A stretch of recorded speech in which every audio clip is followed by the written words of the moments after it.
Hello बच्चों।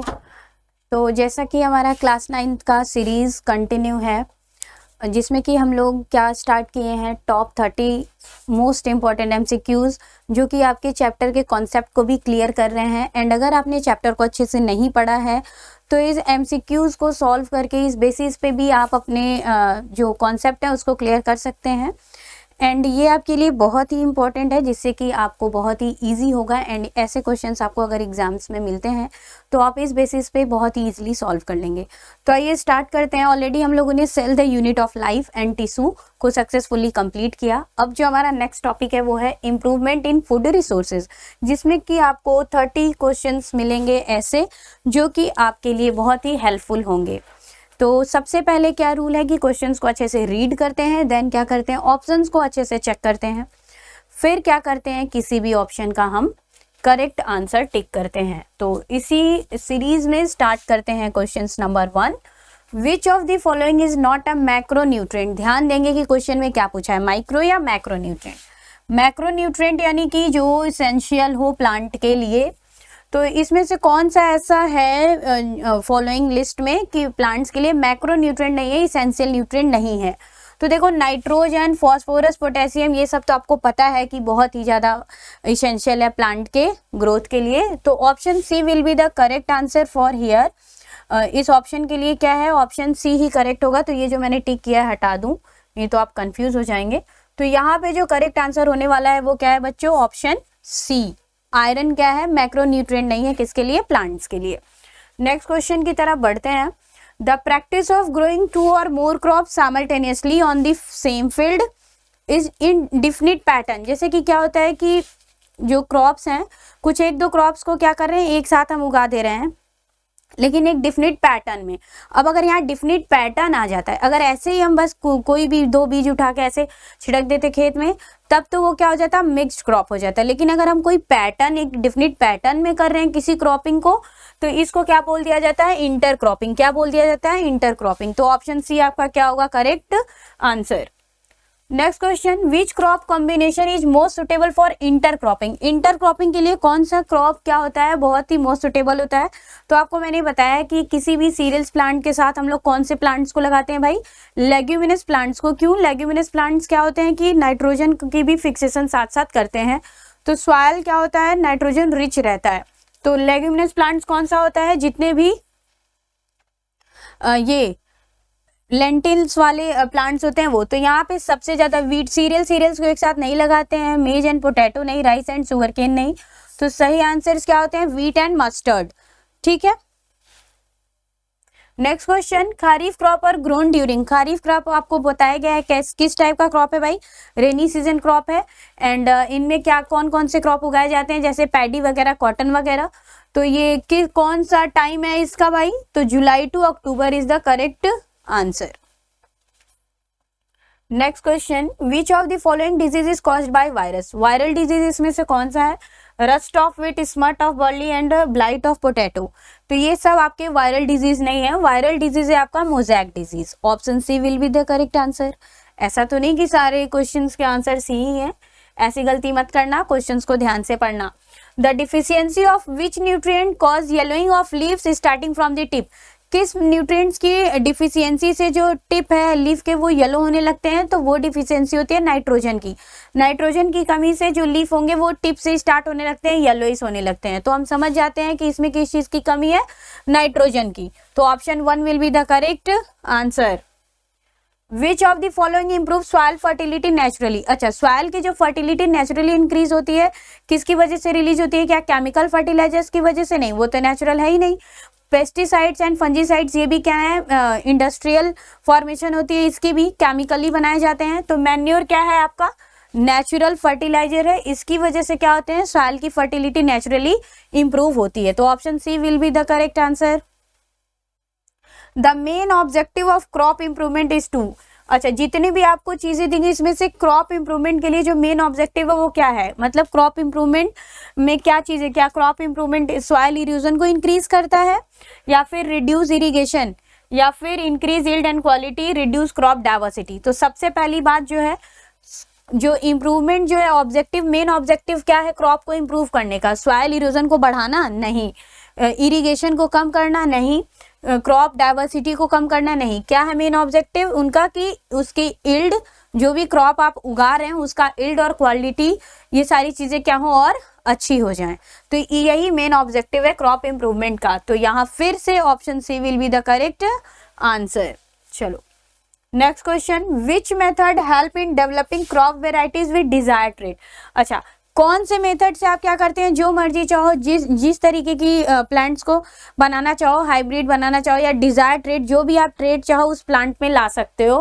किस method से, तो वो मेथड होता है बेटा हाइब्रिडाइजेशन। इसमें हम क्या करते हैं, अपने डिजायर ट्रेट, अगर किसी प्लांट में क्या हो रही है कि टोमेटो बहुत अच्छे हैं, बहुत ज़्यादा रेड हैं, तो हम उस प्लांट से क्या करते हैं, कुछ जीन को लेते हैं, रेड कलर वाली जीन, उस प्लांट्स की अच्छी क्वालिटी वाली जीन को लेते हैं, इन लैब हम क्या करते हैं, उनका क्रॉस कराते हैं, देन इस प्रोसेस को बोला जाता है हाइब्रिडाइजेशन। जब हम अपने डिजायर्ड ट्रेट करते हैं, टिश्यू कल्चर वगैरह करके हम अपने मर्जी के प्लांट्स को जब डेवलप करा लेते हैं, डिजायर्ड ट्रेट जैसा हम चाहें कि ये प्लांट्स में ऐसे फल निकलें या वो ग्रीन हो जाए, बड़े बड़े हो जाएं, सीडलेस हो जाएं, तो हम अपनी मर्जी के जब ट्रेट किसी प्लांट में ला सकते हैं, तो ये प्रोसेस कहलाती है हाइब्रिडाइजेशन। ठीक है, hybridization is the process where आप अपने डिजायर्ड ट्रेट को डेवलप करा सकते हो प्लांट्स वगैरह में। A cross between two different varieties of same species is called. Hybridization में ही आता है method intergeneric and interspecific और इंट्रा स्पेसिफिक। इंटरजेनेरिक का मतलब क्या होता है कि स्पीसीज डिफरेंट होंगे लेकिन जीनस उनके सेम होंगे, जैसे कि लॉयन और टाइगर में अगर क्रॉस कराया जाए तो ये हो जाएगा इंटरजेनेरिक, स्पीसीज इनके सेम है लेकिन जीनस इनका डिफरेंट है। इसी तरीके से इंटर स्पेसिफिक का मतलब कि सेम स्पीसीज में ही, सेम स्पीसीज में जब क्या हो रहा है, क्रॉस कराया जा रहा है, तो वो इंटर स्पेसिफिक। लेकिन यहाँ बात की गई है डिफरेंट वेराइटीज की, यानी कि वेराइटीज ही अलग अलग हैं, तो ये क्या हो जाएगा, वेराइटीज जब अलग अलग होती है तो इसको इंट्रा स्पेसिफिक बोलते हैं, अलग अलग बिल्कुल। तो इंट्रा स्पेसिफिक तो यहाँ आपका कोई ऑप्शन नहीं है, सॉरी, जब अलग अलग स्पीसीज में होता है तो उसे इंट्रा स्पेसिफिक बोलते हैं। एंड यहाँ पे ऑप्शन है हाइब्रिडाइजेशन, क्योंकि इसको वेराइटल हाइब्रिडाइजेशन इस प्रोसेस को कहते हैं, जब दो डिफरेंट वेराइटीज में, सेम स्पीसीज के अलग अलग जब वेराइटीज में क्रॉस कराई जाती है तो इसको बोला जाता है हाइब्रिडाइजेशन, यानी कि वेराइटल हाइब्रिडाइजेशन। तो यहाँ पे मोस्ट अप्रोप्रिएट जो आंसर है आपका वो क्या है, option C. Next question, which animal is mainly reared for draught purpose. अच्छा, दो तरीके के डेयरी एनिमल होते हैं, एक ड्रॉट एंड एक मिल्च। मिल्च क्या होते हैं, जो कि मिल्क प्रोड्यूस करते हैं, ड्रॉट क्या होते हैं, जो कि आपके काम वाम के लिए, सामान वामान ढोने के लिए, जैसे बुलक हो गया एंड म्यूल हो गए, ये सारे। तो अब ये जो ड्रॉट क्या होते हैं, एलिफेंट, हॉर्स, ये सब ड्रॉट एनिमल है जो कि गुड्स कैरी वगैरह करते हैं। तो यहाँ पे क्या हो जाएगा, काउ, बुफेलो, बुलक एंड गोट में से बुलक क्या है आपका, ड्रॉट एनिमल है। फिर से ऑप्शन सी आपका सही आंसर है। Poultry farming mainly aims to improving. Poultry farming का एम क्या होता है, पोल्ट्री फार्मिंग में किस तरीके की रेयरिंग होती है, हेन की रेयरिंग होती है, पोल्ट्री बर्ड्स की, हेन डक की, जो कि एग एंड मीट के लिए की जाती है। एंड इनका क्या होता है, किस चीज की क्वालिटी इंप्रूव करना होता है, एग एंड मीट की क्वालिटी। मिल्क का तो होगा नहीं, वूल का तो होगा नहीं, ड्रॉट पावर तो होगा नहीं। तो ऑप्शन क्या है आपका, option B will be the correct answer. Which factor does not affect crop yield. अच्छा, इनमें से कुछ ऐसे फैक्टर हैं जो कि क्रॉप के इल्ड को, क्रॉप के प्रोडक्शन को अफेक्ट नहीं करते। क्या, न्यूट्रिएंट सप्लाई क्रॉप पे डायरेक्टली अफेक्ट करेगा, इरिगेशन, वाटर सप्लाई, क्रॉप को चाहिए उनके क्या करने में, इल्ड को इम्प्रूव करने में, तो ये भी नहीं होगा। एंड वेदर भी अफेक्ट करता है। तो सबसे चीज़ें क्या है, बिना मौसम के बारिश हो जाए या चीज़ें हो जाए तो ये भी अफेक्ट करता है क्रॉप को। सीड स्टोरेज क्रॉप के इल्ड को किसी भी तरीके से अफेक्ट नहीं करता, क्योंकि अब जितनी इल्ड होनी रहती है वो हो चुकी रहती है। तो सीड स्टोरेज ही वो ऑप्शन है जो कि करेक्ट है, यानी कि ऑप्शन डी यहाँ पे आपका सही आंसर है। The process of supplying water to crop at regular interval is known as. अच्छा, क्रॉप में जो रेगुलर इंटरवल पे वाटर का सप्लाई की जाती है उस प्रोसेस को क्या बोला जाता है बेटा, तो जो रेगुलर इंटरवल पे वाटर की सप्लाई होती है इस प्रोसेस को इरिगेशन बोला जाता है, यानी कि सिंचाई। तो हार्वेस्टिंग, मैन्योरिंग एंड वीडिंग ये ऑप्शन गलत है, तो ऑप्शन सी फिर से क्या है सही answer. Which is a biotic factor. ध्यान देंगे क्या दिया है, बायोटिक फैक्टर यहाँ पे पूछा है। क्रॉप प्रोडक्शन में ऐसा कौन सा यहाँ पे बायोटिक फैक्टर है जो कि क्रॉप प्रोडक्शन को क्या कर रहा है, अफेक्ट कर रहा है। तो यहाँ पे जो बायोटिक फैक्टर है, टेम्परेचर, सॉइल, ये सब तो ये बायोटिक फैक्टर है। यहाँ पे वीड्स क्या है, तुम्हारा बायोटिक फैक्टर है। वीड्स क्या होते हैं, अनवांटेड प्लांट्स, यूजलेस प्लांट जो कि क्रॉप प्लांट्स के साथ उग जाते हैं एंड क्रॉप को कैसे इफेक्ट पहुंचाते हैं, न्यूट्रिएंट वगैरह वो भी ले लेते हैं, जिससे कि क्रॉप्स को हमारे प्रॉपर न्यूट्रिएंट वगैरह नहीं मिल पाता। तो यहाँ पे वीड क्या है, वो बायोटिक फैक्टर है जो कि क्रॉप के प्रोडक्शन को अफेक्ट करता है एंड एडवर्सली अफेक्ट करता है। तो ऑप्शन सी फिर से क्या है correct answer. Which of the following is a milk animal, milk animal यानी कि मिल्क प्रोड्यूस करने वाला, तो यहाँ पे क्या हो जाएगा cow. Which disease commonly affect poultry birds, poultry birds के लिए कौन से, एंथ्रेक्स क्या होते हैं, ये कैटल्स में होते हैं। फूट एंड माउथ डिजीज भी कैटल्स में होते हैं। तो यहाँ पे जो ऑप्शन सी फिर से सही होगा, रानीखेत डिजीज, ये पोल्ट्री बर्ड्स में होते हैं। इसमें क्या होती है, कफिंग, स्नेजिंग एंड न्यूरल डिसऑर्डर हो जाता है, यानी कि उनके नर्वस सिस्टम, ये जो नर्व्स होते हैं ये क्या होते हैं, नेक वगैरह में क्या होती है कि थोड़ी सी वो बेंडिंग हो जाती है एंड फिर एग का प्रोडक्शन कम हो जाता है एंड बहुत ज़्यादा डेथ होने लगती है पोल्ट्री बर्ड्स की। ये सारे इनके सिम्टम्स हैं, ठीक है। किस वजह से होता है, एयर की वजह से एंड इन्फेक्टेड फूड वगैरह की वजह से ये क्या होते हैं, इनमें स्प्रेड होते हैं। Next question, composite fish culture involves, composite fish में क्या होते हैं, क्या एक फिश की कल्चर, दो फिश की, या केवल मरीन फिश, नहीं, कंपोजिट फिश में क्या होते हैं, बहुत सारे फिश को एक साथ क्या किया जाता है, कल्चर किया जाता है। तो यहाँ पे ऑप्शन सी फिर से आपका सही आंसर है। Which fish feed on weeds in a ponds, कौन सी फिश वीड्स खाती है पॉन्ड्स में, यानी कि वीड्स अनवांटेड प्लांट्स, तो वो होती है grass carp fish. Next question, which farming practice prevent depletion of soil nutrient, कौन से फार्मिंग प्रैक्टिस जो सॉइल के न्यूट्रिएंट है उसको मतलब प्रिवेंट करती है, खत्म होने से बचाती है। क्या mix cropping, crop rotation, monoculture and excess irrigation. Crop rotation से क्या होता है बेटा कि जो सॉइल के न्यूट्रिएंट डिप्लीट होते हैं वो बचते हैं। क्रॉप रोटेशन से क्या होता है कि एक बारी कोई सीरियल्स लगा दी हैं तो सारा न्यूट्रिएंट, तो जो सीरियल्स वाले प्लांट्स हैं, वीट है, राइस है, उन्होंने सारे क्या किए, न्यूट्रिएंट को ले लिए। अब क्या होता है, दोबारा से आप लेग्यूमिनस प्लांट्स लगाते हैं, यानी कि दाल वाले प्लांट्स, अरहर वगैरह, तो उससे क्या होता है, लेग्यूमिनस प्लांट्स में राइजोपस बैक्टीरिया क्या होते हैं, प्रेजेंट होते हैं, नाइट्रोजन फिक्सेसिंग बैक्टीरिया, जो कि पूरे न्यूट्रिएंट को दोबारा से रिप्लेनिश कर देते हैं सॉइल में। तो सॉइल के न्यूट्रिएंट को पूरी तरीके से डिप्लीट होने में, खत्म होने से बचाते हैं।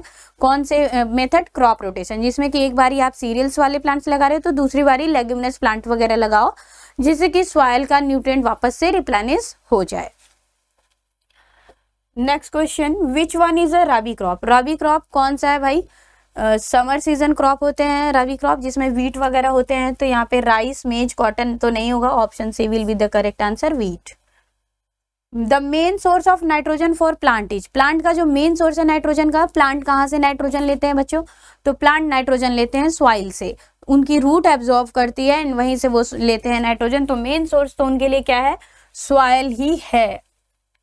विच of the following improves resistance against disease in crop, कौन से प्रोसेस से क्या होती है कि यहाँ पे डिजीज अगेंस्ट, मतलब कि रेजिस्टेंस, आप हाइब्रिडाइजेशन करा के क्या कर सकते हो, किसी भी क्रॉप को डिजीज अगेंस्ट मतलब इम्प्रूव करा सकते हो। ऐसे आप जीन ले लो जिसमें कि जो जो भी वायरस है जो कि डिजीज कॉज कर रहा है, या जो भी बैक्टीरिया, उनके लिए आप उनमें एक रेजिस्टेंट जीन इंसर्ट करा सकते हो।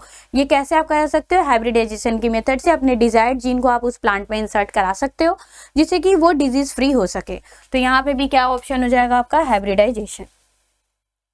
Organic farming avoid the use of, organic farming में क्या यूज करने के लिए अवॉइड किया गया है भाई, तो केमिकल फर्टिलाइजेशन, केमिकल फर्टिलाइजर्स का यूज करना बिल्कुल भी अवॉइड किया जाता है जब आप ऑर्गेनिक फार्मिंग करते हो। तो उसमें मैन्योर वगैरह, बायो फर्टिलाइजर्स वगैरह का इस्तेमाल किया जाता है।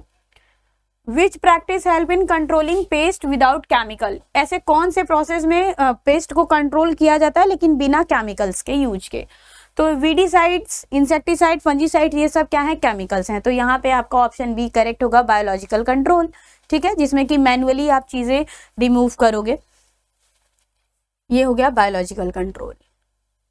The branch of agriculture related to rearing of silkworm, अच्छा, जिस ब्रांच से, जिस साइंस में आप रियरिंग ऑफ सिल्क की स्टडी करते हो उसे बोला जाता है sericulture. Next question, which nutrient is require in the largest amount by crop, सबसे ज्यादा प्लांट को क्या चाहिए रहता है, तो नाइट्रोजन चाहिए रहता है, क्लियर है। Next, which of the following is a food crop, fodder crop, sorry, wheat, rice, cotton, ये तो फॉडर यानी कि कैटल्स को खिलाने वाले क्रॉप है नहीं, तो यहाँ पे जो फॉडर क्रॉप है वो क्या है, बरसिम। क्लियर है। नेक्स्ट क्वेश्चन की तरफ बढ़ते हैं। The main advantage of manure over fertilizer is that, manure का मतलब कि क्या है एडवांटेज फर्टिलाइजर्स के अलावा, जैसे कि फर्टिलाइजर्स यूज ना करके मैन्योर आप क्यों यूज करते हो, क्या उसका फायदा है, क्या ये सस्ता है इसलिए, बिल्कुल नहीं। क्या इसमें नाइट्रोजन का केवल सप्लाई होता है, नहीं भाई। एंड क्या ये सॉइल के स्ट्रक्चर को इम्प्रूव करता है या ये तुरंत एक्ट करता है, तो आपका ऑप्शन सी सही होगा। क्यों, क्योंकि मैन्योर से क्या होते हैं कि सॉइल पोरस होते हैं, तो सॉइल की जो क्वालिटी होती है वो इम्प्रूव होती है मैन्योर्स की वजह से। Which factor is most important for selecting good crop variety, good crop variety के लिए कौन से फैक्टर आपके क्या है मोस्ट सुटेबल हैं, क्या टेस्ट करके आप बताते हो कि ये क्रॉप बड़ा अच्छा है, नहीं, या फिर कलर देख के या साइज देख के, बिल्कुल नहीं, इल्ड देख के कितना ज्यादा नंबर में उस क्रॉप का प्रोडक्शन हुआ है, इस बेसिस पे आप बताते हो कि इस क्रॉप की वैरायटी क्या है, बेस्ट है। तो इस तरीके से आपके जो 30 क्वेश्चंस थे इस चैप्टर से वो कंप्लीट हुए एंड आप इसको बहुत ही ध्यान से एक एक करके सारे क्वेश्चंस को करेंगे। आई होप कि ये आपको बहुत हेल्पफुल होगा। Thank you.